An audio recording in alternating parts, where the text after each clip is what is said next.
সুবহানাল্লাহ। পীর আব্দুল কাদের জিলানী কুতুবে রাব্বানীর বুকের মাইজে ধরায়া লুহানি ফায়াল দুহায়া দিয়া থাকি আছে না আল্লাহর ওলি বানায় দিয়েছে। সুবহানাল্লাহ। কার কম্বল চুরি?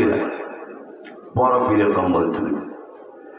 আর এক ব্যক্তি কাপড় চুরি করে, কাবুনের কাপড়, এক আল্লাহর ওলির কাপড় চুরি করতে যায়, বিশাল ঘটনা। কাপড় চুরি করতে যায় আল্লাহর ওলির হাতের মধ্যে কবরের ভিতরে ধরা খাইছে। সুবহানাল্লাহ বলি। আল্লাহর ওলি এক ভক্তরে ডাক দিয়ে বলে, হে ভক্ত, চোর বেড়া আমার তো ধরা খাই গেছে, তবে একটা কাজ করিও, এই চোরের আলাদা জায়গায় মাটি দিও না, আমার সাথে একসাথে জানাজা করিয়া আমার কবর থাকে দাফন করিয়া দিও। সুবহানাল্লাহ বলে। মাটি দিয়া দিও। ভক্ত জিজ্ঞেস করলো, হুজুর, চোরের আপনার সাথে একসাথে মাটি দিব না, এর কারণ কি?